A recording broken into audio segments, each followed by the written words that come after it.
A man adopted the most hated puppy at the shelter. Everyone warned him it was dangerous. They said this dog was broken, scarred, and beyond saving. But what started as a simple act of compassion quickly spirals into something far darker than he ever imagined. Because this unadoptable puppy isn't just a challenge. It's the spark that unleashes secrets, betrayal, and a fight that could cost him everything. With his family on the line, his livelihood under attack, and danger, closing in, one question lingers. Was adopting the most hated puppy the greatest mistake of his life, or the only thing that could save it?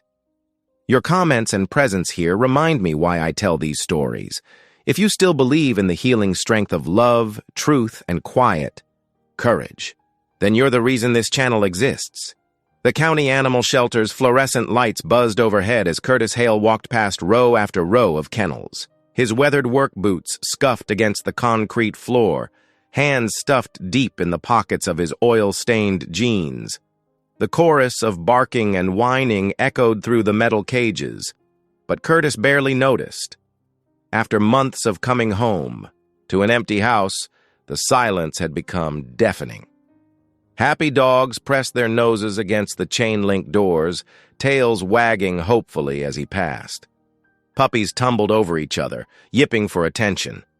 But something drew Curtis toward the back corner, where the noise faded to an eerie quiet. There, in the last kennel, a muscular pit mix lay curled in the shadows. The dog's scarred face and torn ear told a story of past battles, while his trembling body revealed deeper wounds that couldn't be seen.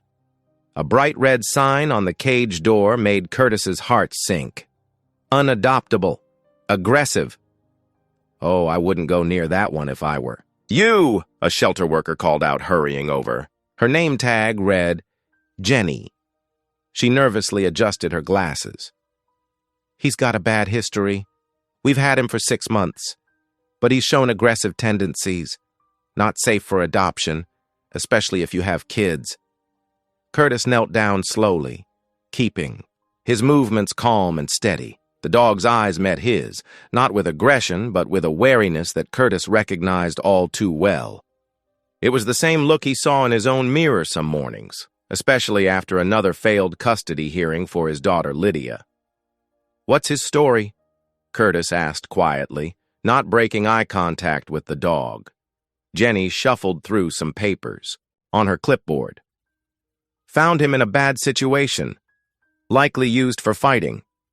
He's got the scars to prove it. Doesn't trust anyone, can't blame him really. But we can't risk adopting him out. Too much liability." The dog had lifted his head now, watching Curtis with intense focus.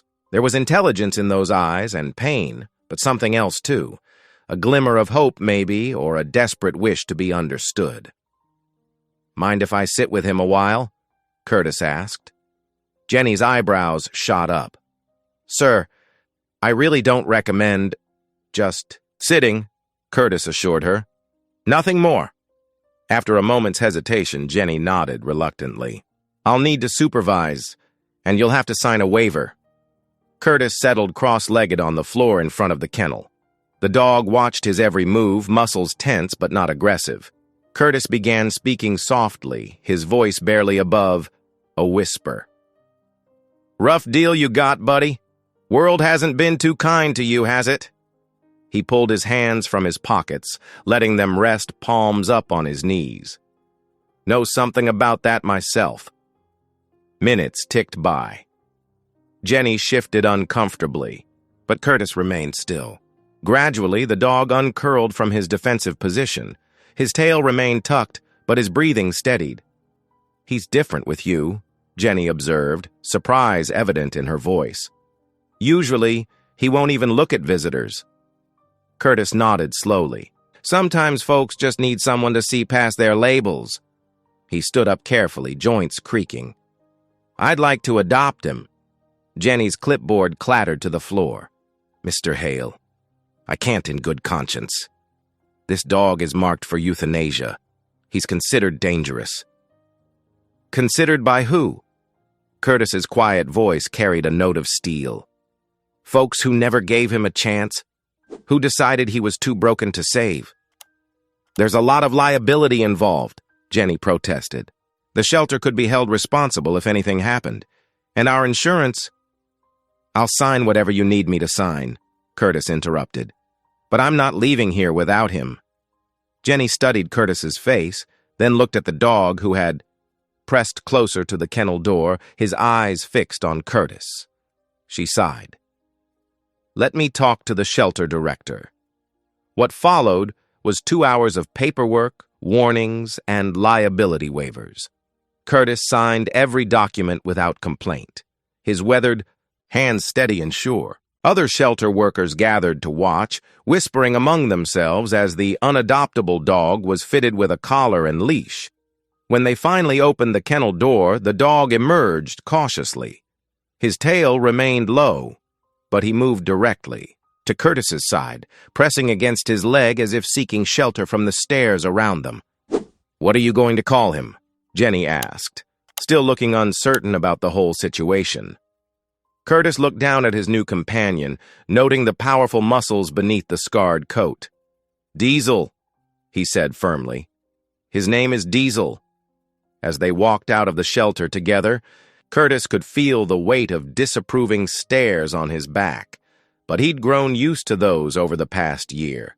The whispers about his divorce, the doubts about his ability to care for Lydia, the assumptions people made about a quiet mechanic who preferred the company of engines to people. In the parking lot, Curtis opened the passenger door of his old pickup truck. Diesel hesitated, then carefully climbed in, settling on the worn seat. His eyes never left Curtis's face, as if afraid this might all disappear. It's okay, boy, Curtis murmured, reaching out slowly to pat the dog's shoulder. We're going home, both of us. As he drove away from the shelter, Curtis glanced at his new companion. Diesel sat alert, his ears perked forward, watching the world pass by through the windshield. Despite the scars and the fears, there was dignity in his posture, a resilience that refused to be broken. Guess we're both getting a second chance, Curtis said softly. The late afternoon sun caught the tears in Diesel's torn ear, making them look less like wounds and more like badges of survival. The dog turned to look at him, and for the first time, his tail gave a slight, cautious wag. Bringing Diesel home proved more challenging than Curtis had anticipated. The first signs appeared during their walk from the shelter to his pickup truck. Every passing car made the dog freeze, muscles tensed like steel cables beneath his scarred coat. The pit mix's eyes darted frantically, searching for unseen threats. Easy, boy, Curtis murmured, trying to keep his voice steady and calm. But Diesel remained on edge, his torn ear twitching at every sound. The problems only escalated once they reached Curtis's modest suburban home. As soon as Mrs. Peterson from next door stepped out to water her flowers, Diesel erupted into fierce barking, lunging against his leash with such force that Curtis nearly lost his grip. "Control that beast!" Mrs. Peterson shrieked, clutching her, garden hose like a shield. "What were you thinking, bringing a monster like that into our neighborhood?"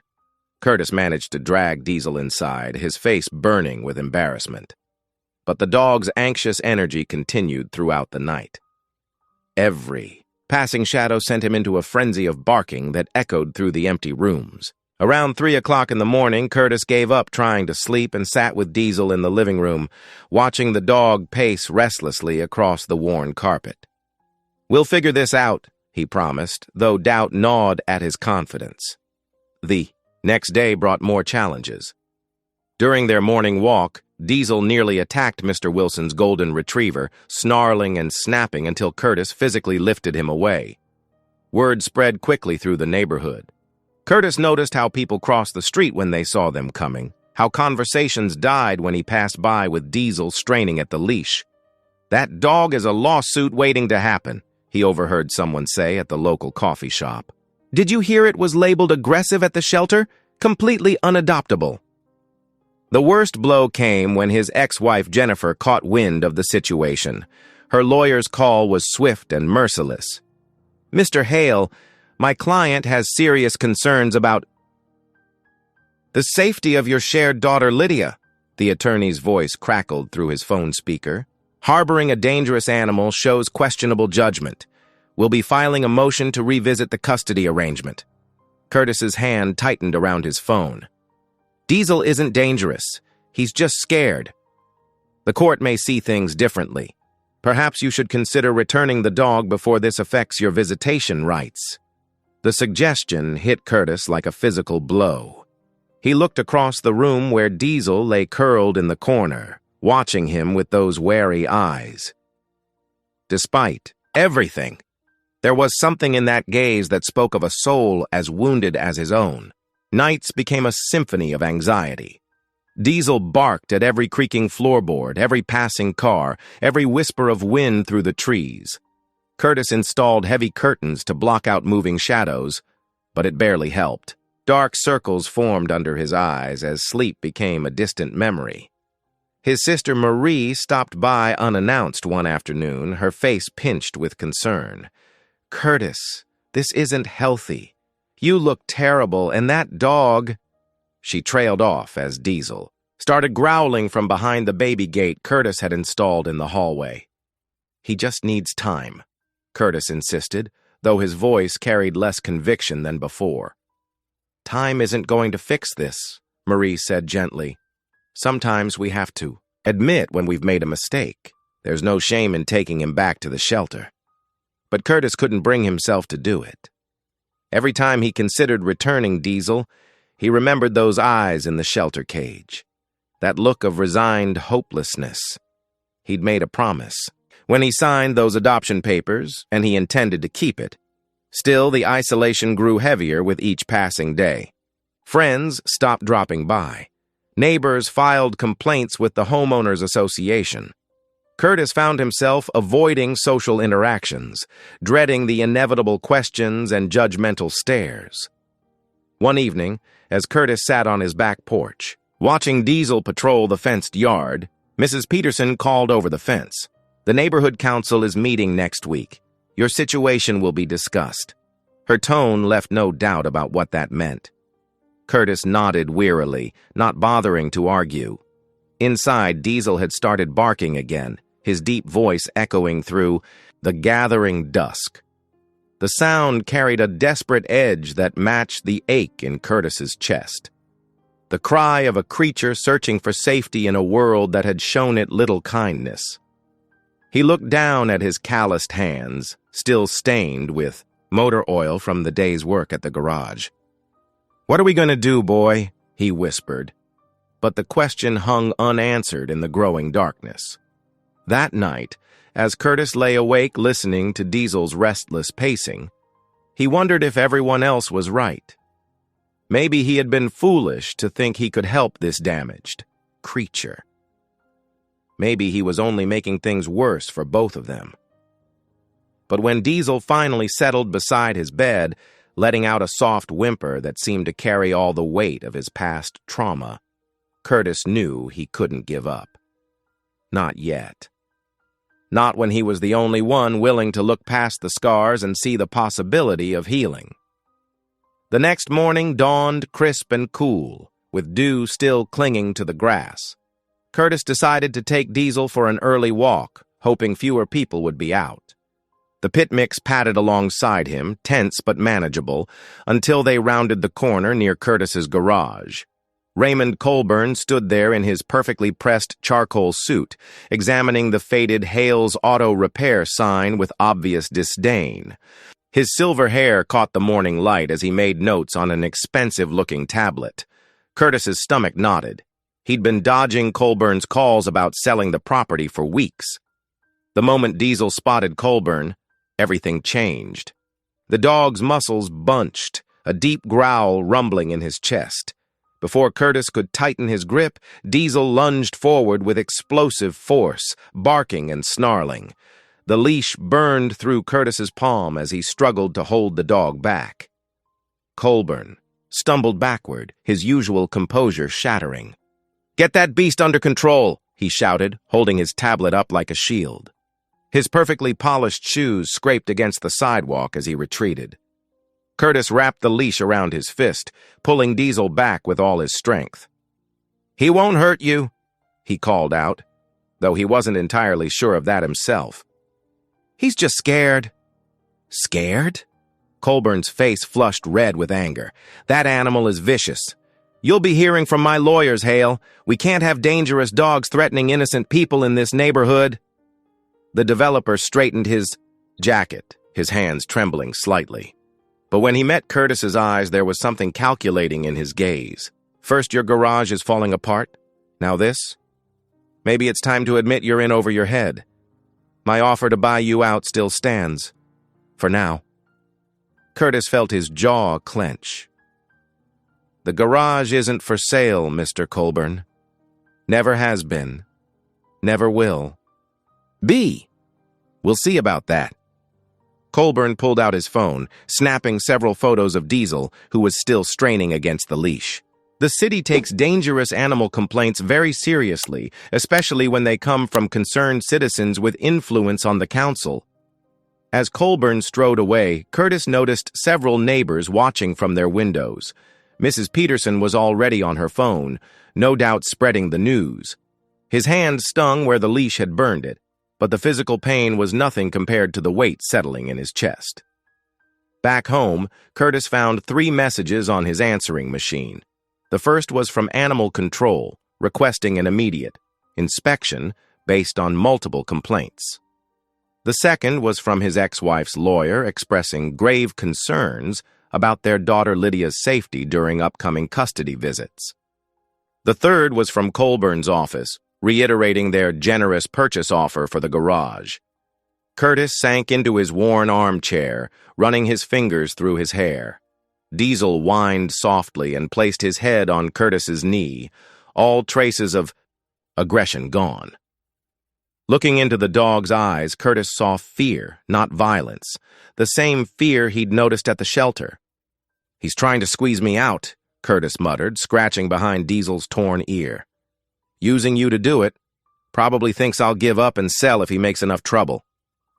The garage had been his father's before him, and while business wasn't great, it was still turning enough profit to keep the lights on. But Colburn had been buying up properties all along the street, planning some massive development project. Curtis's garage was the last holdout, a stubborn obstacle to the developer's grand plans. His phone buzzed with a text from his ex-wife. "Just heard about the dog incident.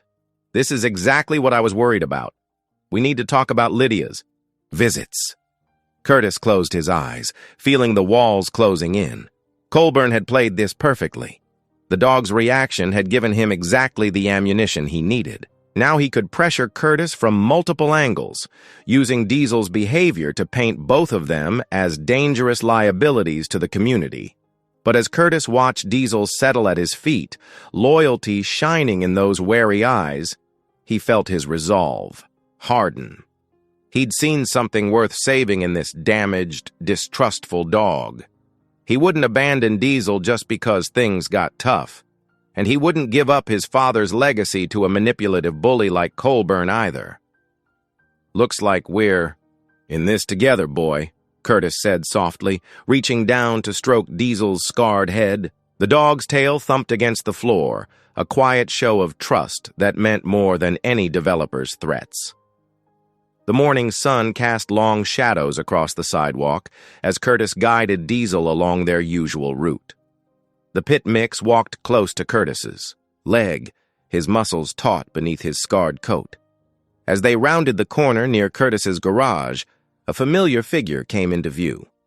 Raymond Colburn stood examining the weathered Hale's Auto Repair sign, his expensive charcoal suit a stark contrast to the modest surroundings. Before Curtis could react, Diesel's demeanor changed instantly. The dog's hackles rose, and a low growl rumbled from his throat. "Diesel, no!" Curtis commanded, but it was too late. The dog lunged forward, barking furiously at Colburn, who stumbled backward with an exaggerated show of fear. Though Curtis maintained control of the leash and Diesel never made contact, the damage was done.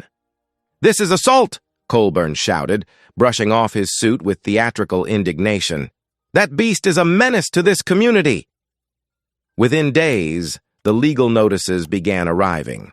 First came the certified letter from Animal Control, citing multiple complaints about an aggressive animal.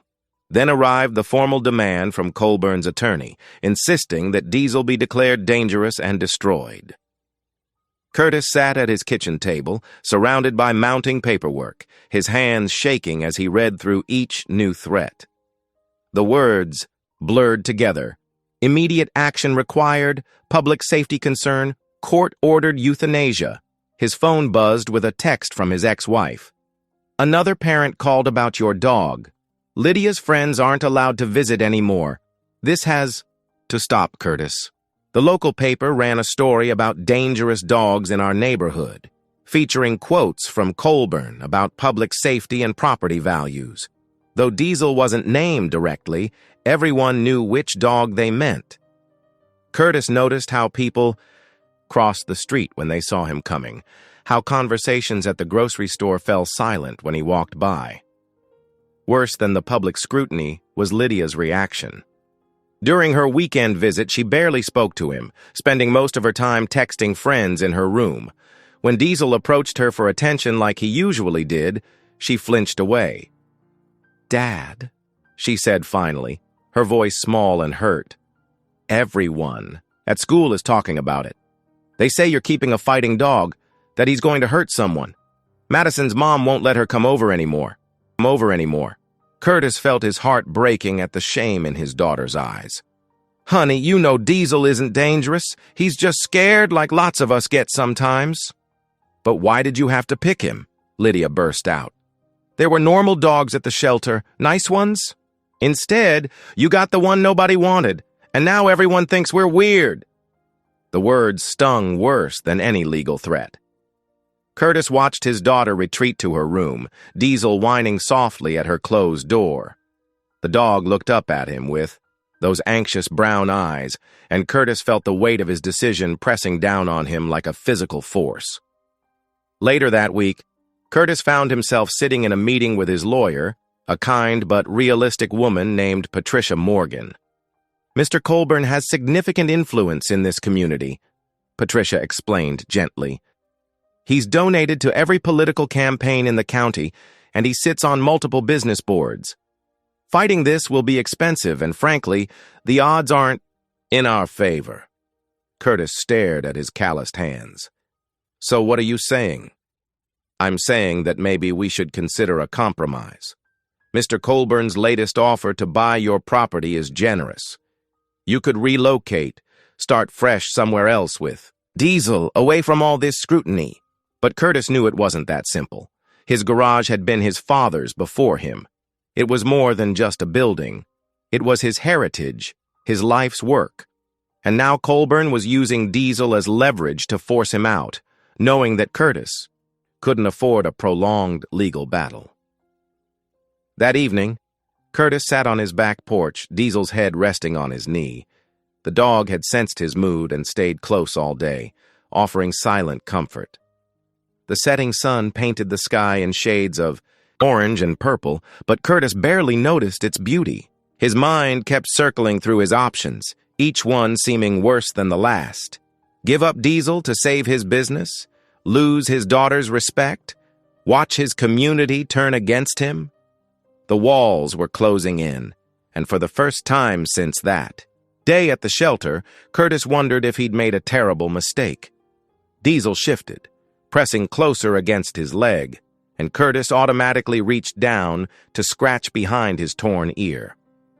The dog's trust in him, earned through weeks of patience and gentle care, felt like both a gift and a burden. How could he betray that trust now? But as night fell and the crickets began their evening chorus, Curtis still had no answer. He sat there in the growing darkness, a man caught between his heart and his world, with only a scarred, unwanted dog for company. Thunder rumbled ominously overhead as dark clouds gathered above the small town. The air felt heavy and electric, warning of an approaching storm. 13-year-old Lydia stood near the creek's edge, watching the usually calm water churn angrily below. She hadn't meant to be out here this late, but her troubled thoughts had led her to wander, and somehow Diesel had followed her from her father's house. The pit Mick stood a few feet away, his scarred ears twitching at each thunderclap. Despite her initial fear of him, Lydia had begun to notice how the dog always seemed to keep a protective distance, watching over her even when she pretended not to notice. "We should probably head back," Lydia muttered, more to herself than the dog. But as she turned to leave, the saturated ground beneath her feet suddenly gave way. The creek bank, weakened by days of rain, crumbled like wet sand. Lydia screamed as she slid down the muddy incline. Her fingers clawed desperately at roots and grass, but everything pulled free in her grasp. With a splash, she plunged into the swollen creek. The shocking cold stole her breath as the current immediately swept her downstream. "Help!" she managed to cry out before going under. The murky water tumbled her like a leaf, disorienting her completely. Her lungs burned as she fought to find the surface. Suddenly, there was a larger splash nearby. Through the churning water, Lydia glimpsed Diesel's powerful form cutting through the current toward her. The dog she had once feared as dangerous was now swimming straight for her with determined purpose. Diesel reached her side, and Lydia instinctively grabbed onto his thick fur. The dog's strong strokes fought against the current, trying to angle them toward the shore. But the water was too swift, too powerful for them both. "Lydia!" Her father's voice carried over the storm. Curtis appeared on the bank, running alongside the creek as it carried them downstream. His face was twisted with terror as he searched for a way to reach them. "Dad!" Lydia sputtered before another wave pushed her under. Diesel never let go, keeping her close as they struggled together. Curtis sprinted ahead to where a fallen tree stretched partway across the creek. He scrambled, out onto the slick trunk, reaching as far as he could over the rushing water. "Grab my hand!" he shouted as Lydia and Diesel approached the tree. With Diesel still supporting her, Lydia stretched out one arm toward her father. Their fingers brushed once, twice, but couldn't connect. The current threatened to pull them past their only chance at rescue. Then Diesel gave a powerful kick, pushing Lydia those crucial few inches closer. Her hand clasped her father's, and Curtis pulled with all his might. Together, they helped Lydia scramble onto the fallen tree. "Diesel!" Lydia cried, watching in horror as the current continued to carry the exhausted dog downstream. But the pit, Mix hadn't given up. With tremendous effort, he paddled toward the bank, where the current was slightly weaker. Curtis and Lydia rushed along the shore until they reached a spot where Diesel had managed to get his paws on an exposed root. Curtis waded in knee-deep, grabbed the dog's collar, and helped haul him to safety. On the bank, all three collapsed in the mud, soaked and shaking. Diesel's sides heaved with exhaustion, but his eyes never left Lydia. She stared back at the dog, who had risked his life to save her, seeing him truly for the first time. "Oh, Dad," Lydia whispered, throwing her arms around both her father and the dog. "I was so wrong about him, about everything." Diesel pressed close, his warm presence a comfort despite his wet fur. The scars that had once made him seem frightening, to Lydia now told a different story, one of survival and loyalty. "I know what everyone's been saying," Curtis said softly, holding his daughter close. "But I always knew there was more to Diesel than his past. Sometimes the ones who've been hurt the most have the most love to give." Lydia nodded, wiping tears from her face as thunder continued to roll overhead. "I'm sorry I've been so distant. Lately? I was embarrassed because of what other people were saying, but I should have trusted you." As if understanding the moment's importance, Diesel gently licked Lydia's hand. She smiled and scratched behind his torn ear, no longer afraid of his appearance or his reputation. "Let's get home and dry off," Curtis said, helping Lydia to her feet. Together, they made their way back through the storm, but the distance between Father and daughter had already begun to mend.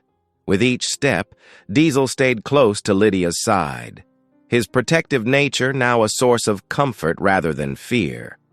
The near tragedy had revealed Diesel's true character, transforming him from a source of conflict into the very thing that brought their family closer together. In risking his life to save Lydia, the once feared dog had not only proved his worth, but had also helped restore a daughter's faith in her father's judgment.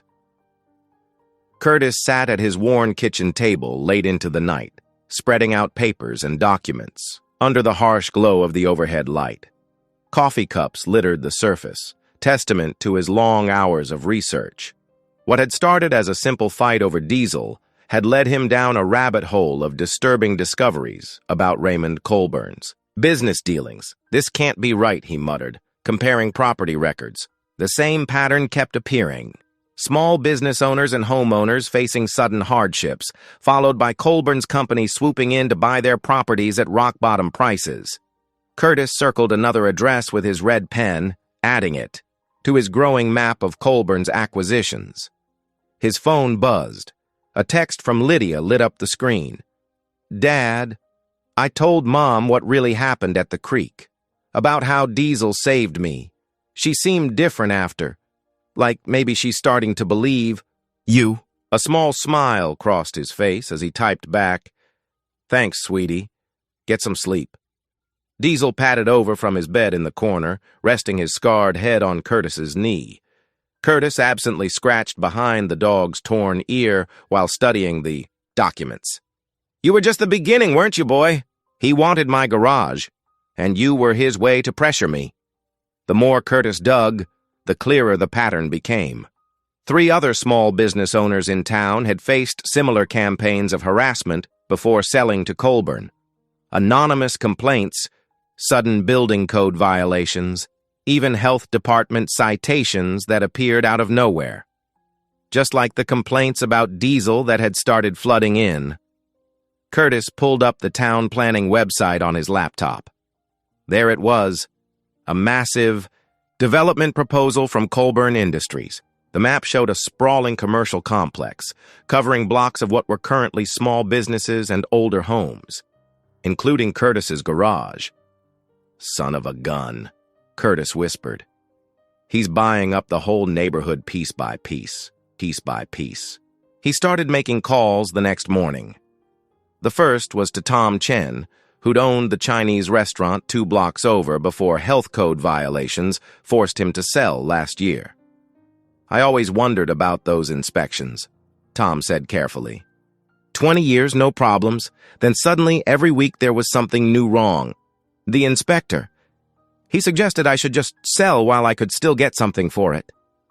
Let me guess. Colburn made an offer right after? How did you know? More calls followed. More stories emerged. Sarah at the flower shop.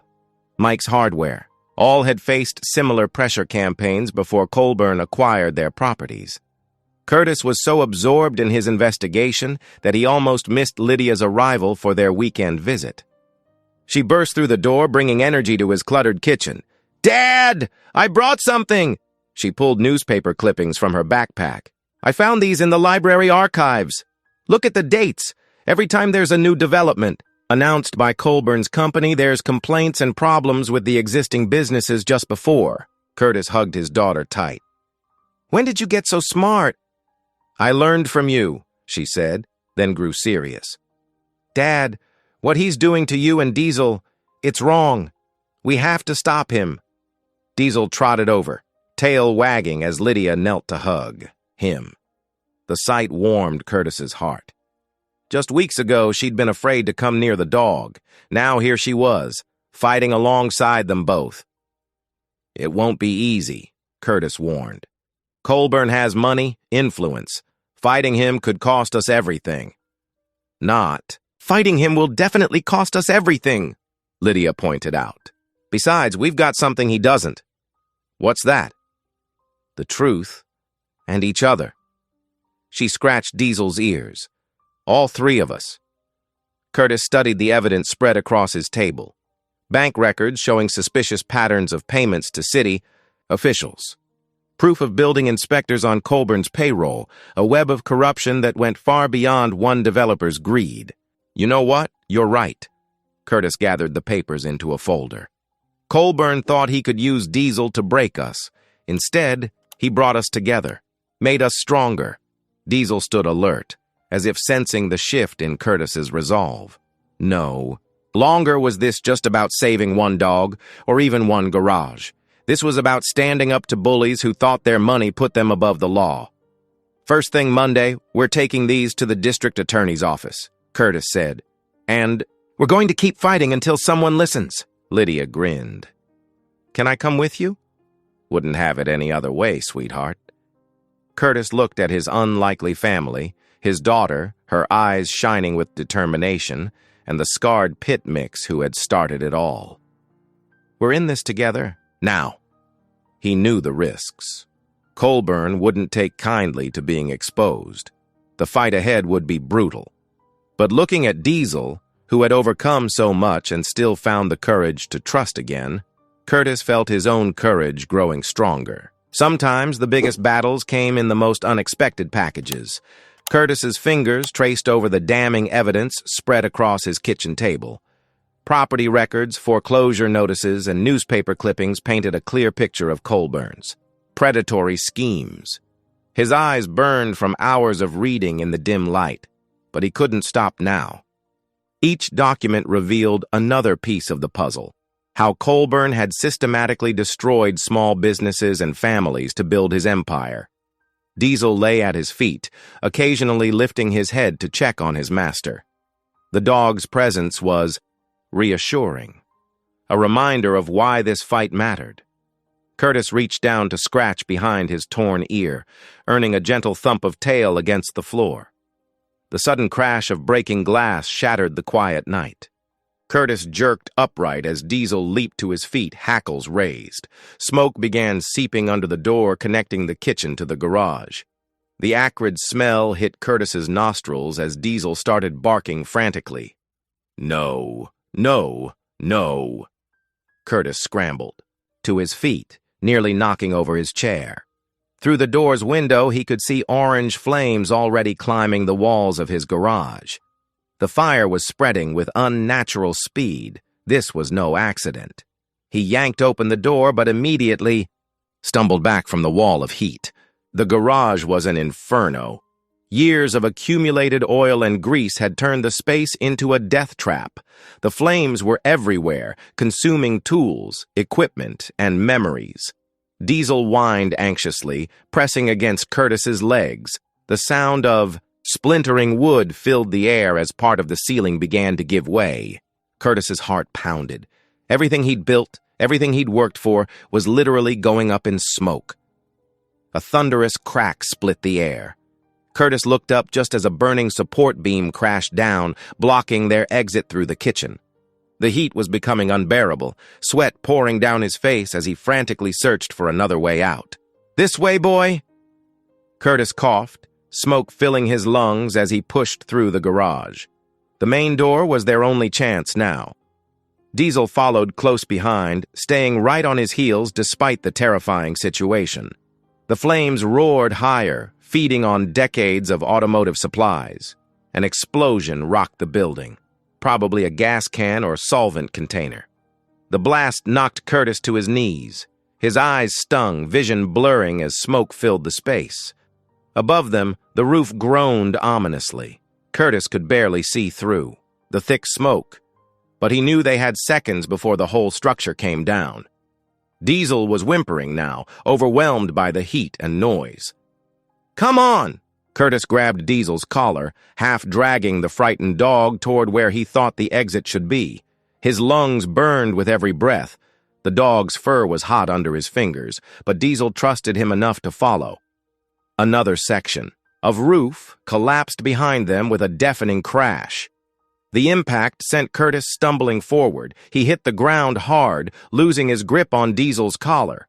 For one terrifying moment, he couldn't find the dog in the smoke and chaos. Then he felt Diesel's wet nose against his hand. The dog hadn't run. He was still there, still faithful. Curtis pulled himself up, wrapping one arm around Diesel's chest. Together, they made the final push toward the door. The night air hit them like a blessing as they burst out of the burning building. Curtis didn't stop until they were safely across the street, where he collapsed onto the grass. Diesel pressed close against him, both of them watching as the garage continued to burn. Fire trucks arrived minutes later, but it was already too late. Curtis sat numbly on the curb, Diesel's head in his lap, as firefighters fought the blaze. The garage, his father's legacy, his own life's work, was reduced to a smoking skeleton. Dawn found Curtis still sitting there, staring at the ruins. The fire chief had already confirmed what he knew. This was arson. Colburn's message couldn't have been clearer. Back off, or worse would follow. Everything he'd worked for lay in ashes before him. The tools he'd collected over 20 years, the classic car he'd been restoring, even his father's old workbench. All gone. The insurance wouldn't cover half of what he'd lost, and he knew Colburn would make sure even that claim would be tied up for months. Diesel whined softly, nudging Curtis's hand. The dog's fur still smelled of smoke, but he was alive. They both were.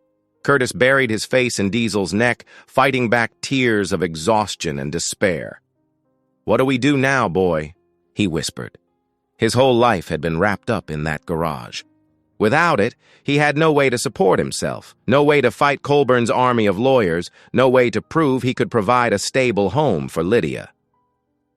The morning sun rose over the demolished building, casting long shadows across the wreckage. Curtis felt as broken as the charred beams lying in front of him. Colburn had won. With one brutal strike, he'd destroyed not just Curtis's business, but his hope of standing against the developer's corrupt empire. Diesel pressed closer, offering what comfort he could. The dog that everyone had warned him against, that had caused him so much trouble, was now the only thing he had left. Curtis wrapped his arms around Diesel's sturdy frame, drawing strength from the animal's unwavering loyalty. For now, that would have to be enough. But as he sat there among the ashes of his life, Curtis had never felt more lost or uncertain about what the future might hold. The morning after the fire, Curtis sat at his kitchen table, surrounded by smoke-damaged papers he'd managed to salvage from the garage. Diesel lay at his feet, refusing to leave his side since the incident. The dog's presence was comforting, but it couldn't erase the overwhelming sense of defeat that weighed on Curtis's shoulders. A knock at the door made Diesel's ears perk up. Curtis wasn't expecting anyone. Most people in town were keeping their distance after Colburn's smear campaign.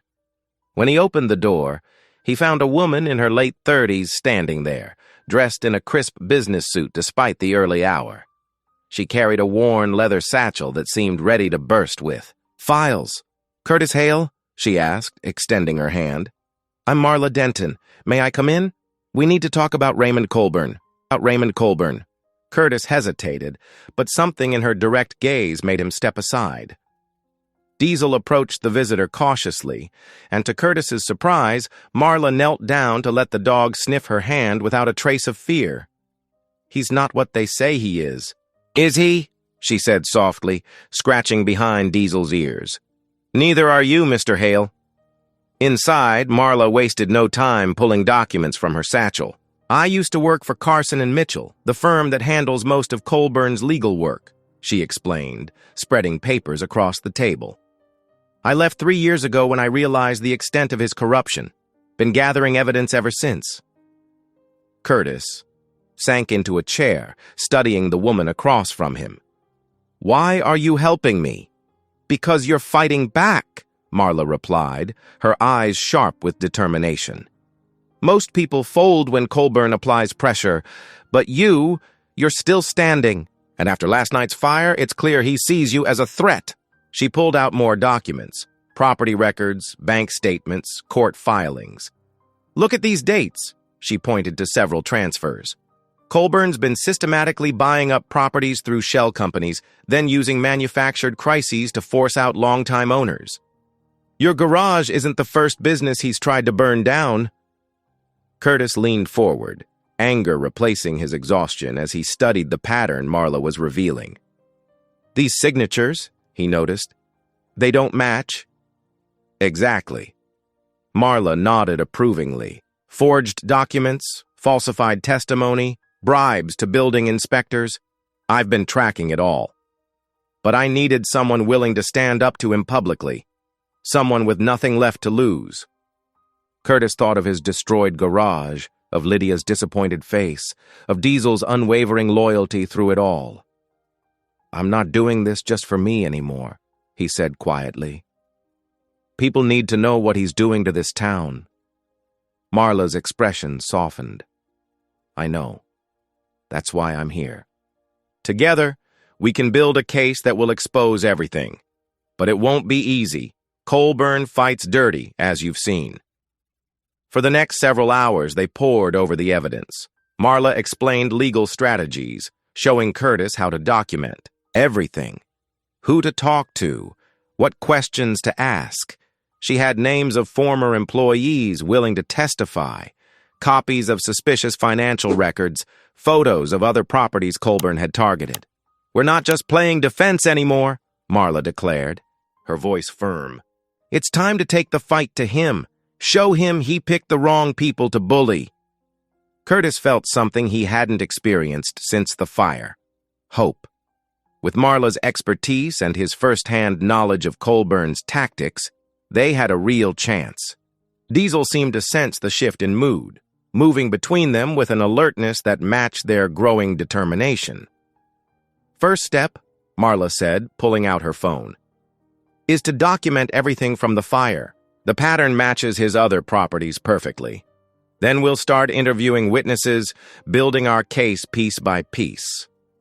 Curtis nodded, already making mental notes of people who might have seen suspicious activity around the garage in the days before the fire. What about his political connections? The mayor, the planning commission? Already working on it, Marla smiled grimly. Trust me, there are people in this town just waiting for a chance to speak up. They just needed someone brave enough to go first. As they continued planning their strategy, Curtis realized how much had changed in just 24 hours. Yesterday, he'd felt crushed by Colburn's power. Today, with Marla's help, he was preparing to fight back. It wouldn't be easy, but for the first time, he could see a path forward. Diesel rested his head on Curtis's knee, looking up at him with those loyal eyes. Curtis scratched the dog's ears, thinking how this unlikely pair, a scorned attorney and a mechanic with his dangerous dog, might just be exactly what was needed to bring down Raymond Colburn's corrupt empire. The county courthouse buzzed, with tension as Curtis and Marla Denton made their way through the heavy wooden doors. Diesel's fate hung in the balance, but they carried with them a briefcase full of hope, documents that would expose Raymond Colburn's true nature. Remember, Marla whispered, her gray suit crisp and professional, let him talk first. The more rope we give him, the better. Curtis nodded, his hands shaking slightly as he straightened his tie. The courtroom was packed, with curious townsfolk filling every bench. In the front row sat Lydia, her eyes full of worry, but her presence giving Curtis strength. Colburn's legal team went first, presenting a carefully crafted image of Curtis as an unstable man clinging to a dangerous animal. They showed photos of Diesel's scars, cited the incident reports, and painted every growl as a near-fatal attack. This man, Colburn's lawyer declared, pointing at Curtis, knowingly harbors a vicious animal that threatens our community's safety. The dog must be destroyed, and Mr. Hale's reckless behavior must face consequences. Curtis felt his face flush with anger, but Marla's steady hand on his arm kept him calm. When it was their turn, she rose slowly, her confidence filling the room. Your Honor, she began, we have evidence that will show this case isn't about public safety at all. It's about greed, corruption, and the length some people will go to silence those who stand in their way. One by one, Marla presented their evidence. Bank records showing suspicious payments, forged permits, photographs of midnight meetings with city officials. With each revelation, Colburn's face grew redder. But the real bombshell came when Sarah Jenkins, Colburn's assistant for 15 years, took the stand. Her hands trembled as she spoke, but her voice was clear. Mr. Colburn ordered the fire at Curtis's garage, she testified, causing gasps throughout the courtroom. I heard him arrange it myself. He's been trying to force Curtis out because the garage sits on land he needs for his new development. Colburn couldn't contain himself. He leaped to his feet, his carefully maintained facade cracking. "You lying witch!" he shouted, pointing at Sarah. "After everything I've done for you!" The judge's gavel cracked like thunder. "Mr. Colburn, control yourself or be held in contempt!" But Colburn was beyond control, his face contorted with rage as he turned on Curtis. "You think you've won? You and that worthless mutt? I built this town. I own—" "That's enough." The judge's voice cut through Colburn's rant. "Bailiff, remove Mr. Colburn from my courtroom." As Colburn was led away, still, shouting threats, the judge reviewed the evidence carefully. When he looked up, his expression was grave. The court finds no evidence supporting the claim that the dog known as Diesel poses any unusual threat to public safety. Furthermore, given the serious nature of the evidence presented regarding Mr. Colburn's activities, I am ordering an immediate investigation into his business dealings. Curtis felt tears of relief spring to his eyes as Lydia rushed forward to hug him. Around them, the courtroom erupted in excited chatter. Marla smiled, gathering their papers. "It's not over," she warned, quietly. "The criminal investigation is just beginning, but Diesel is safe and Colburn's true nature is finally exposed." Curtis nodded, knowing she was right. But for now, this victory was enough. Outside the courthouse, reporters gathered, their cameras flashing as Colburn was led to a waiting police car, his face twisted in defeat. The man who had tried to destroy Curtis's life was finally facing justice, brought down by his own corruption and the very dog he'd tried to destroy. In the afternoon, Curtis knelt beside Diesel, who had been waiting patiently with a trusted friend outside the courthouse. The dog's tail wagged as Curtis scratched behind his ears, completely unaware of how close he'd come to being destroyed. Instead, he had become the catalyst that exposed a web of corruption and brought down a man who had terrorized their town for years. "Let's go home, boy," Curtis said softly, and together they walked down the courthouse steps, leaving behind the shouts of reporters and the chaos of Colburn's downfall. They had won not just their freedom, but justice for everyone Colburn had ever wronged. The morning after the courthouse revelation, Curtis sat on his front porch, watching the sunrise paint the sky in shades of pink and gold. Diesel lounged contentedly at his feet, his scarred face peaceful in the early light. The newspaper on Curtis's lap told the story in bold headlines. Developer Colburn arrested on multiple charges of corruption. Inside, he could hear Lydia humming as she got ready for school, a sound he'd missed during the long months when she'd kept her distance. The court had granted him primary custody just yesterday, after seeing the truth about both him and Colburn emerge. His daughter had hugged him tight, whispering, "I'm sorry I ever doubted you, Dad." Curtis reached down to scratch behind Diesel's torn ear. The dog's tail thumped against the wooden deckboards, a far cry from the trembling, defensive creature he'd first brought home. "We made it, boy," he murmured. His phone buzzed with a text from Marla. "Insurance approved the garage repairs. Contractors can start Monday." Curtis smiled, remembering how the evidence they'd uncovered had not only exposed Colburn's schemes, but also proved the fire was deliberate sabotage. The insurance company had no choice but to pay out the full claim. The neighborhood was different now, too. Where once there had been suspicious glances and whispered concerns about the dangerous dog, now there were friendly waves and children asking to pet Diesel. The dog had become something of a local hero after saving Lydia from the creek, and his gentle nature with kids had won over even the staunchest critics. Lydia appeared in the doorway, her backpack slung over one shoulder. "Ready for school, Dad?" she asked, then knelt to give Diesel a hug. The dog responded with gentle kisses, his entire body wiggling with joy. Gone were the days when Lydia had been embarrassed to be seen with them. "You bet, sweetheart," Curtis replied, standing up. As they walked to the car, Mrs. Henderson from next door called out a cheerful good morning. She'd been one of the first to sign the petition supporting Diesel when Colburn had tried to have him destroyed. Now she regularly brought over dog treats and stopped to chat. The drive to school was filled with Lydia's chatter about her upcoming science project. Curtis couldn't help but marvel at how different everything felt. Just weeks ago, he'd been fighting to keep his garage, his dog, and his relationship with his daughter. Now, all three were stronger than ever. After dropping Lydia off, Curtis drove to the garage. The fire damage was still visible, but it no longer felt like a symbol of defeat. Instead, it represented a fresh start. He'd already drawn up plans to expand the workshop, adding a small office where Diesel could stay during the day instead of being left at home alone. Several regular customers had called, eager to know when he'd reopen. They'd stuck by him through the whole ordeal, some even testifying about Colburn's attempts to drive him out of business.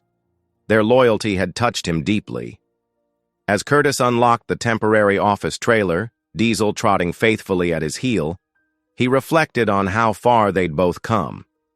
The dog who'd been labeled unadoptable and aggressive now lay calmly at his feet while he worked through paperwork. Each of them had carried their own scars, Curtis from his divorce and struggles, Diesel from his abusive past. But together, they'd found healing. The local shelter had even asked if Diesel could visit occasionally to show that difficult dogs could become loving pets with patience and understanding. Curtis had agreed, knowing how close Diesel had come to being put down. Every life deserved a second chance. Looking at his restored life, his daughter's love, his saving business, his faithful companion, Curtis felt a deep sense of peace. The fight had been worth it.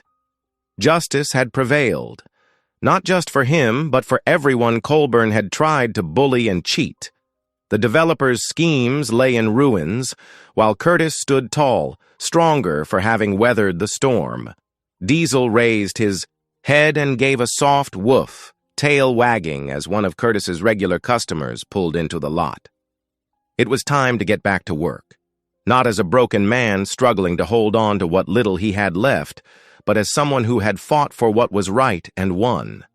Father, daughter, and dog, a family forged in adversity, now unshakable in their bond. Thank you for watching. Stories like this remind us who we are. If something touched your heart, go ahead and subscribe. I'll be back tomorrow with another story that just might stay with you.